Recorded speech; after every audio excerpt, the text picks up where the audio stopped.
Welcome back to the Ryder Realty Podcast, and today we're going to talk about being a landlord, the good, the bad, why you would do it, property management, no property management, and we're going to speak with my good friend Tyler about his rental properties. So let's start with why. So you and your wife, you had one little girl when you bought the first one, and you already had other investments. You were working full time, little baby at home. Another little girl has come since then, and you bought more properties. Why real estate? Why not just stocks and savings and mutual funds and everything else? Well, that's a good question. I think we decided that we didn't want to really follow the stock market. Didn't really know what we were doing. We wanted to invest our time and our money in something that we could see, something that we could hold, something that we could go to, visit, touch. More banking on ourselves. Hey, can you guys get these properties rented? Can you keep them up? Can you keep them tidy? Can you keep them updated? And it's just more something tangible. That way we don't have to get a phone call one day saying all your stocks are gone and your money went to money heaven. Yeah. You know, it's just once it's gone, it's gone. And with properties, it was just something we felt safer about it. We started buying them because, like you said, we do have two little girls, and that's 2 weddings and 2 proms, and we definitely have to, 2 colleges, definitely have to pay for those somehow. And we thought this might be a good avenue to go down. So when you started with one, was your intent to have just one, or did you know you wanted X amount? Well, we had, when we were in college, we did some work for Shannon's aunt, and Shannon's aunt had quite a few units, and we seen, people who had just one unit, and then we seen her aunt who had multiple units, and we thought, we probably don't just want one, but we don't want 50 of them. Sure. So we always kind of thought we'd have about a dozen of them, and our goal was to buy one a year. We're about 5 years in, and so far we are meeting our goal. We try to buy one a year if it makes sense, if it's right. Like you said, I do still have to manage a full-time job, and my wife is a stay-at-home mom right now. And, she has a lot of responsibility too. So we don't want to do too much, but we know that if we just had one, some of the things that we need to pay for in the future the funds may not be there. So when you picked one a year for, try to get that 12, was that based on a guesstimate? This sounds like a good idea. Was it based on numbers? Was it based on what you felt like you two could handle? How did you come up with that number? Yeah, it was kind of both. We felt like we could, take care of our own house as well as taking care of 12 other houses. That number's not set in stone. It might turn into, we're happy with 6 or something, like that when the time comes. Or we may say, you know what, we feel comfortable. We're able to manage our time, manage our money well, and it may exceed 12 someday. So it's really not a set in stone number. What is the biggest surprise, good or bad, that has happened with relation to your rentals that you didn't think about when you bought them? That's a good question. I think a lot of people look at it like, oh, you're a landlord, you make a lot of money and you don't do a whole lot. And it's really the exact opposite. Right. I mean, it truly is the exact opposite. You have to put a lot of time in. You have to put a lot of effort in. It's a lot of paperwork. It's a lot of organization. It's a lot of headaches. It can be, but there is a lot of good things about it. I think the main thing that surprises me, to answer your question, is that we were able to pick properties that in this market are increasing in value quite a bit. And we're pretty pleased with that, pretty surprised with that. And another, probably the negative, is probably the amount of time that you do have to spend, actually physically showing up at the property, addressing a concern, or, meeting someone to turn utilities on, meeting someone to turn utilities off. There really is a lot of time that goes into it, and time management is, you got to be creative with it. Having a family and a full-time job and doing this as well, you just have to really watch where you're putting your time and how much time you're allotting for for everything. So let's talk about the girls for a minute and the family and their role. When you and Shannon started buying and you were thinking of weddings in college and so forth, did you ever look beyond that? Like, this is going to be a corporation or an LLC or something that our girls can take over, or, at some place it's going to be your retirement? Or did you ever think we're going to have them each buy one from us to kind of start their own? Or was that with, just one little one at the time, was that not even a thought in your mind? Well, when we started it, we had done our quote unquote, our homework. We read a lot of books. We watched a lot of videos, things like that, talked to people. Throughout college and even when I became a teacher, I was painting in the summertime before I had kids, and we would paint rental properties all the time. And I'd have conversations with people, and they said, you're going to want to set up an LLC. So we did set up an LLC, and that's mostly for, protection against our personal assets and company assets and things like that. So we set up a company, and it was a rewarding experience to see, your name on a company and say, hey, I kind of created that, but now I have to do something with it. Sure. And what we decided is, if we hold on to these, we would like, it to be the whole family involved. Like if you need to go do a clean out, or if you need to go paint a room, or, tear out carpet when the girls are of age, I would like to take them up there and have them experience those type of things and, learn hard work ethics and take ownership in it as well. And that way they don't have to hear, well, Dad's going to a house. Well, what house? What's he doing? Right. Mm-hmm. So they actually can see them. They've been to all the properties, but they're just too young to work on them and things like that. But, I would like to I guess the goal would be to either, sell them and pay for things as they arise, or, maybe sell a few, keep a few. And, that way the girls can, have a stake in it and have a hand in it when they're older. And you use the term clean out, which I'm sure you learned a lot of terms or things that you never heard of or thought about before buying. And you might have known some terms and things with her aunt and, like you said, doing painting and stuff. What are some things that are pretty common concepts or whatever in landlord ownership that you didn't even have a clue that was a thing at the time? Well, I guess I could share a story. It was the last day of school, and I own a property in Canton that was right down the street from the school that I taught at. And, she started off well and everything was going okay and things like that. And then all of a sudden I'd drive past and the yard wouldn't be mowed. So I'd stop and I'd say, hey, you're supposed to be mowing the yard. It's part of the lease. Is there anything wrong? Did your mower break? What's going on? I try to be really cordial with people, and I try to, give them the benefit of the doubt. Make a long story short, she was kind of giving up on the house. She just didn't want to pay for it anymore. She didn't want to take care of it. And it just kept looking worse and worse and worse. And I kept calling her, wouldn't answer, knock on the door, wouldn't answer. And I never would go in or anything like that, just out of respect and not really knowing what was going on. Mm-hmm. So the last day of school, I said, you know what, I'm just going to go in the house. And I walk in there and there's nobody there. You could clearly tell that they had just kind of left. Well, what they left was 90% of all of their belongings.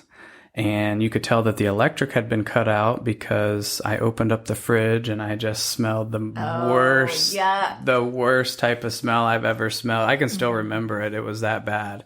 And this was probably 3-4 years ago. And I just never forget it. And I make a long story short, I had to rent a dumpster, the biggest dumpster you could find. And I absolutely filled it to the brim. I mean, the people, they just kind of left everything behind. And I mean, I took a large broom and was literally sweeping out rooms of just clutter, trash, toys, you name it. It was there. Does that do anything to you as a dad? I remember showing a house before. It was the same situation. That house was for sale, so I was, showing as a realtor. They had done the same thing, but there was like family pictures. There were kids' awards on the wall, and it was heartbreaking. And I went home and talked to my kids about taking care of your stuff because they just left all the stuff. And my one son, who is not super sentimental, was like in tears. He's like, I can't believe they left their, things there. Does that like tug at you, or do you just completely separate yourself as this is my work and career, and this is, and this is just how it is? Just kind of separate yourself emotionally so that when you're not getting rent, you have to, people can't stay there forever if they're not paying, or like you're saying, you're cleaning out. How do you separate that? Yeah, I don't really hold on to much of that. I mean, I've been teaching for over a decade. So, I mean, I've seen, I've heard, I've encountered a lot of those types of situations with my own students. And then it kind of happened personally with, the lady did have 3 or 4 kids. I can't remember the exact number. And yeah, there were awards in there. There was homework in there, pictures in there. But at the same time, you have to put it aside and say, this is a business. And, sure. If they really wanted it, they would have taken it. Right. So, I mean, I just packed it all up in some trash bags and threw it in the dumpster and moved on and said, you know what? I mean, the only thing that kind of gets you is it feels like maybe I've made a mistake. Like, did I purchase a property in a location that I probably shouldn't have? Or, did the property management team that I go through, did they kind of drop the ball on the application process? Or, there's a lot of things going through your mind. You're mad, It was about 90 degrees that day, and, and cleaning out the house. And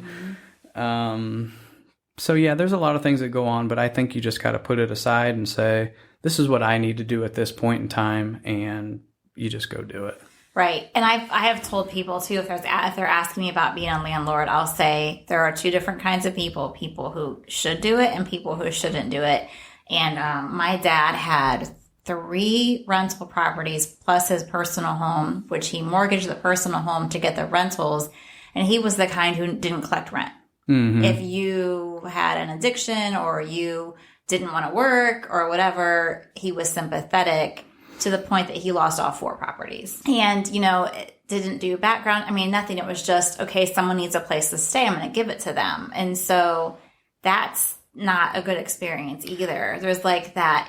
There's like, I like how and I've seen you with your tenants, how you're very protective of them and, you take care of them and you care about them. But then you're right, when she's taking off and then it becomes, okay, now it's the business. I need to take care of it, get this done and move on to the next tenant. There has to be a nice balance. I mean, they have to know that you're approachable and that you respect them and things like that. But and that type of situation, once she was gone, she was gone. I mean, she disrespected me at that point. Mm-hmm. But I mean, when I first meet the people who move in, I say, this is your house. Right. You're the one, I don't live here. Mm-hmm. You are the person who lives here. You and your family live here. You need to take care of the property. If something happens, give me a call. Don't let it slide. Don't let it mount up to where it was an easy fix and now it's a huge fix because you didn't want to call.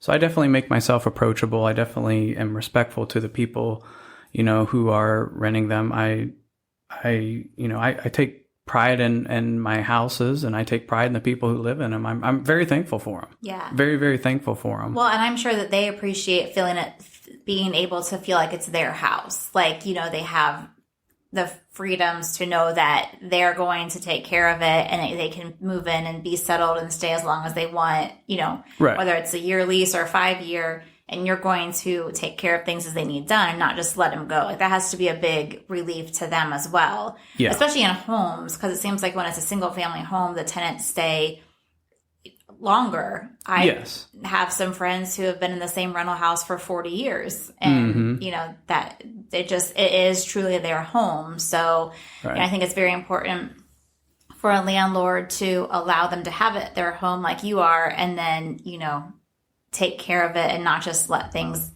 go. So sure. But at the same point, you like with your dad, you do have to have a backbone at the same time. Right. You have to be able to say, no, you're not going to do that, And if you wanted to, like, I don't allow smoking, I don't allow pets and things like that because it just allows more trouble for me in the long run and things like that. So I just, that's where the legal aspects of it come in, where, it's all in the lease. You're the one who put your initials down there. You're the one saying, I'm not going to smoke in here. I'm not going to have a pet. And that's the legal aspect of it. And then there's also things where, you're allowed to say no if they ask. Like, I can't really think of an example off the top of my head, but I mean, sometimes you have to say no. Right. And sometimes you have to say, yeah. Like a lady said, hey, can I put a, not a large pool, but, one of those pools that you buy at a box store or something, my kid would love to have it. Sure. Go ahead. Yeah. You're paying the water bill anyway. Right. So let's talk about location for a minute. There's that, some people want a distance so they can feel like, something that maybe they don't even mess with at all. So maybe they have rentals out of state or whatever. Some people don't care where the location is. Some people want it to be within 5 minutes from their house or 30 minutes from within their house. I know when you were looking, we had talked about, or I had said, how are you going to feel if it's someone that from your job and then, they can't say or they're not paying or whatever, what would that be like? But yet you also probably want to be close enough so that you can fix things. How was that? How did location, not the house itself, but location as far as the distance fit in with what you and Shannon had planned? So before we even got started, like I said, we read we went to the library. We got books on, Landlord 101 or whatever you want to call it. And I remember reading a paragraph or a chapter and the guy said, I personally don't buy houses that are farther than 35 minutes away. He said, if it's 35 minutes away, 35 minutes can seem like a long time if you have a lot of other stuff going on. So I've always kind of tried to abide by that. I've always tried to keep them within 35 minutes of my actual house. That way, if something does pop up, it's like, hey, I can be there in a couple hours. I have to finish this up, but I can be there. And then it's not so agonizing for me to get in the car and drive 45 minutes, because sometimes you'll go there and like one time the lady thought her ceiling fan was broken and it literally just needed a new light bulb. Oh, wow. So it's like, I would be a little bit more upset to drive an hour and 15 minutes to replace a light bulb than 35 minutes. And, it's 35 minutes. You do what you need to do, have a conversation with them, and you kind of, peek around a little bit, make sure everything else is okay, and you go home. Well, then if you are fixing up a house or painting it too, you're closer to it.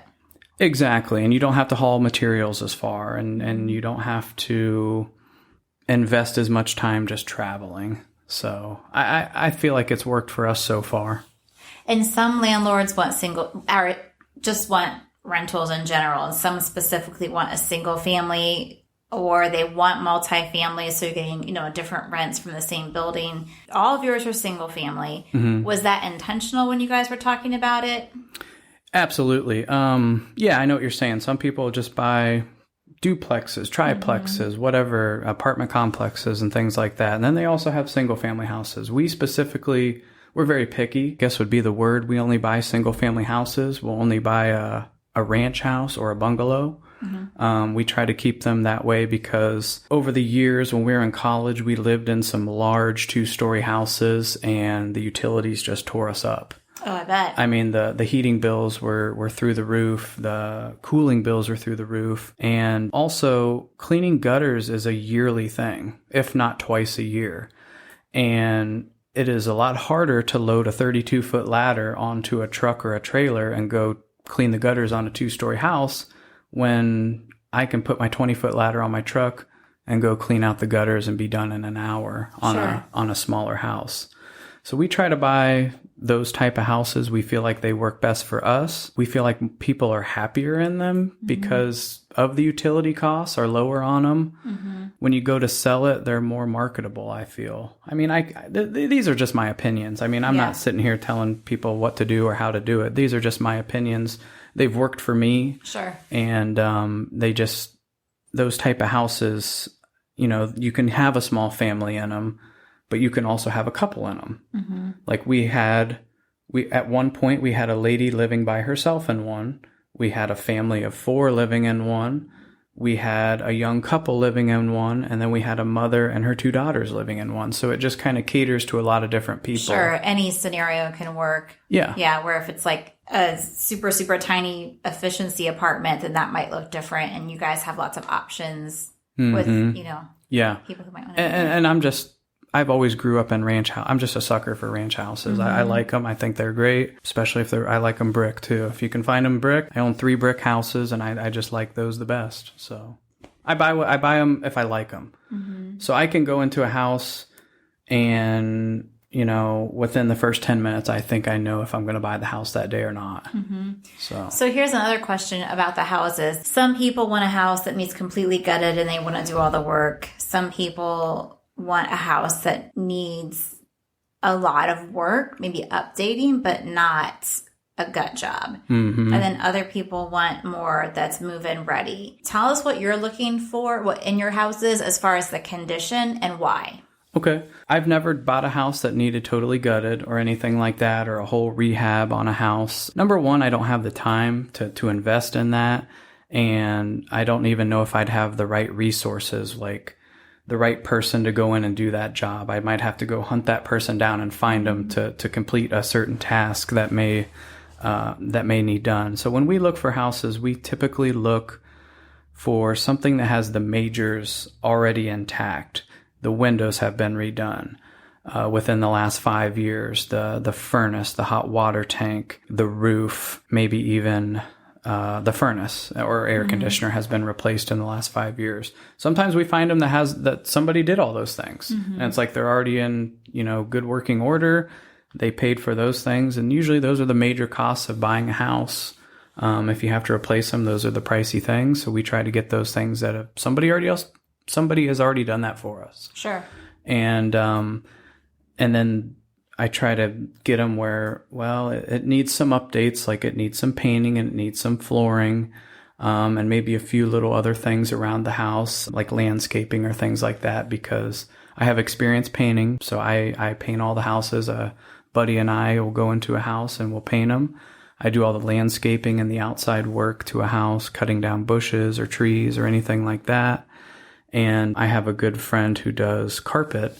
So if a house just needs those type of things and the basement's dry, chances are, it might be one to purchase. Yeah. Let's talk about property management companies. So you guys chose to use that, and tell us why.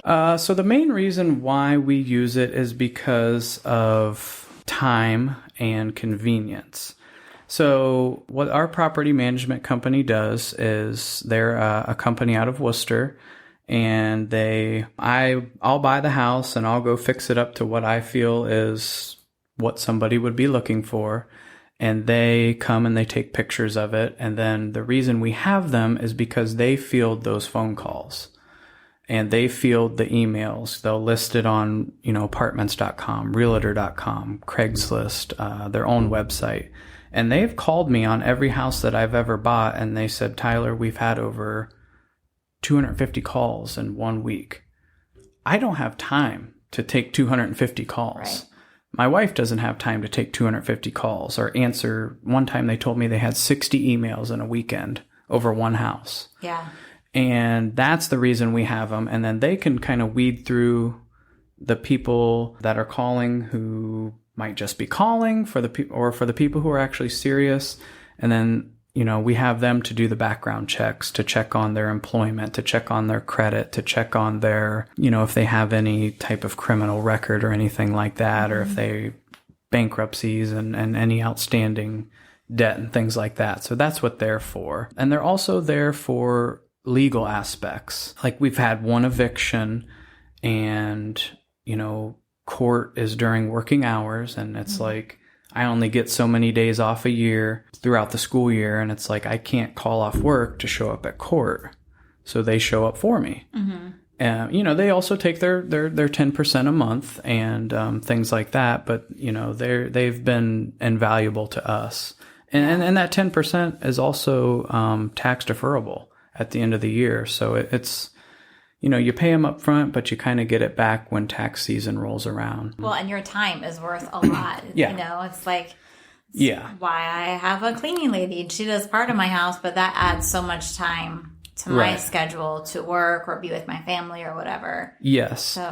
So I use them for that aspect, but once I, go to the house for the first time after a tenant's moved in, I kind of introduce myself and say, who I am and say, hey, you can go ahead and give me a call, because like I said, sometimes the calls, I don't want to pay a property management team to send somebody over there to fix something for 10 minutes. And then you get charged, a hefty amount where it's like, I should have just done that myself. So I think the property management team kind of likes me, because it's like, okay, we'll get somebody in there that's good for you. And then Tyler kind of takes care of it after that. But at the same time, I know that if I can't fix something, or if I don't have somebody to send over, I can give them a call as well, and they can address the situation too. Right.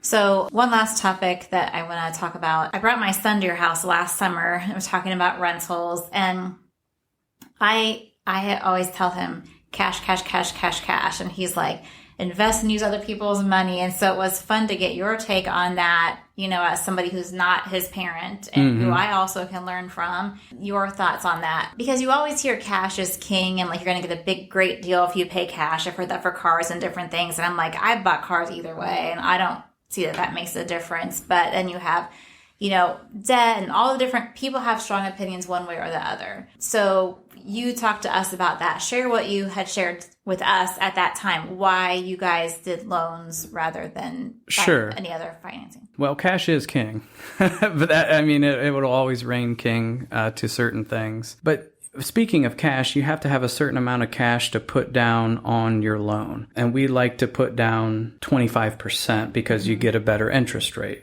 Yeah, and for an investment property that you're not living in, it's at least 20, and some require 25. Yeah, correct. And that would be my advice to anybody if you're looking to do this: is just don't ruin your credit, because it's not going to be worth it. But anyway, that's another topic. So yeah, we invest our own money at the start to buy the property, and then we do take on a loan from the bank, and we are able to run the numbers and say, okay, if someone rents this house for this much, and you have the taxes and you have the insurance and you put away this amount of money for repairs or miscellaneous expenses, if the numbers work, it should work out. Hopefully, we do take on the loan because then somebody is paying your loan for you. Right. You've invested some of your own money, but you're also they're paying for the loan as well. Now, do you guys do a 15-year or a 30-year? What do you do for your terms? We do 15 years. Okay. That way we can see the light at the end of the tunnel. Right. You're paying so much less interest that way, too. That's correct. Yeah. Once you pay interest, you're not getting it back. Some of it you might get back in accumulating in taxes or something like that. But, you're right. You're paying less in taxes, and like I said, you can see the light at the end of the tunnel. Well, if I hold on to this property for 15 years, it should be paid for. It should be, an investment that panned out. That way, if you have a certain amount of cash and you spend it all on one property, and then something else comes up and you're out of cash, you're going to have to take a loan anyway. Right. So it's like, you don't want to put all your eggs in one basket. You want to free things up for other things that might come along, because You taught me that best, Esta. You said stuff will always be for sale. You might think, I got to go buy this right now. It's something like this is never going to come back up, and you look on Zillow and it's there a couple days later.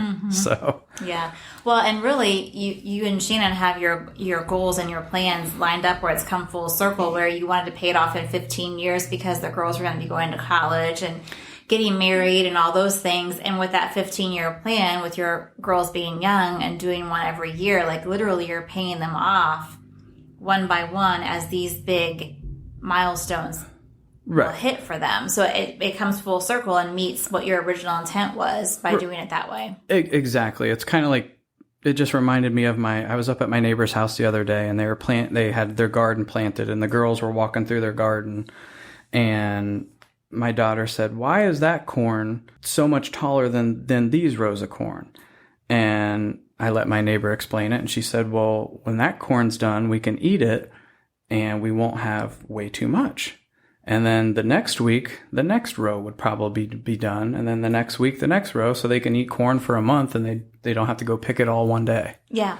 And you have, you can eat corn for a month and you don't have a whole surplus of it where you're trying to give it away. And I don't know. It's just... That's actually a really good analogy for that step-by-step I just of what thought you're of it. doing. Yeah. Good job, Tyler. Those are the main questions I had that I wanted to talk you through. Is there anything you want to add, like a story or advice or something that you think is important for people who are not landlords yet but are thinking about it? Yeah. So, I mean, and I'm not the go-to on this, but I mean, I've had people come up to me, who I work with. Like a guy just came up to me a couple weeks ago and he said, "Hey, somebody told me that you have a couple properties and I'm thinking about it." And I said, "Yeah, I have some properties in Canton. I have some properties in Orville. I'm still pretty new to it. Being in it for going on 6 years, you still feel new to it, but you do have some experience and, you basically buy your education. It's not something that we read books and stuff like that, but you just have to experience it." Yeah. Kind of like student teaching. Like you're learning in the classes, but when you're actually student teaching, it feels way different. Yeah. I thought. Or raising kids. Oh, yeah. It's like, you can't read a book on it and be like, "Oh, yeah, this is going to be easy. I know how to do this," because it'll just never work. I guess my biggest advice to people is just, if you're not like an outgoing person or you don't handle stress well or you're not real flexible, it may not just be for you. I can't really sit still. I always have to be doing something, and this has given me enough stuff to do, plenty of stuff to do. If you're going into it thinking, I'm just going to make a bunch of money, probably not a good idea. It's a process. It's a long road where you can make money, but it's not something that's just going to get you rich real fast. So I wouldn't jump into it if that's your intention. So almost 6 years later, are you glad this is the choice that you guys made? Well, we're still buying them. Yeah, so, that's true. Yeah, I think that, it has been a good decision for us. We just bought a house in Orville a couple weeks ago. That's going to be the next project. I think because we are still buying them, I think we are still motivated. We are still seeing that this is a positive thing for us and that it's, it's taken time, but we've made it work. We've been through a lot of headaches and things like that. And we've had to sell a property that just wasn't working for us. And thanks to Esta, she got it sold. You got it sold very quick. Well, I think a big part of that is that you guys take care of your properties. So if you're a landlord who maybe thinks they're going to hold them until they retire and then sell them all, if you want to sell a property for the price that you want, you just need to take care of it. Right. And you guys have always been so good about taking care of it, and you're really, particular about how it looks cosmetically and the paint and things like that. And so that's good for tenants, and that makes them happy, and it's good to resell it as well. Absolutely. Yeah. And another thing is, I have I'm a perfectionist in a lot of things, and you've taught me that as well, is where it's like, hey, you can't be perfect on everything, but you do have to have a high standard. You got to take care of people because, they're paying for this and this is their home and we want it to look nice for them. And, another strategy that we have is we want to price it and make the appearance of the house where they don't want to go out and look for something after the year's up. Right. So we had one property just wasn't working out for us. It was a year-to-year thing for all the people who were there. So we decided to sell it, but the rest of them are the original tenants. And I truly believe they're happy there. I think they feel comfortable there. I feel like they like the home. I'm happy that they're there. Good. Well, thank you so much, Tyler, for talking to us about rentals and being a landlord. You were the first name I thought of when I wanted to do this episode. So thank you very much. Well, thanks for having me. I appreciate it. Yep.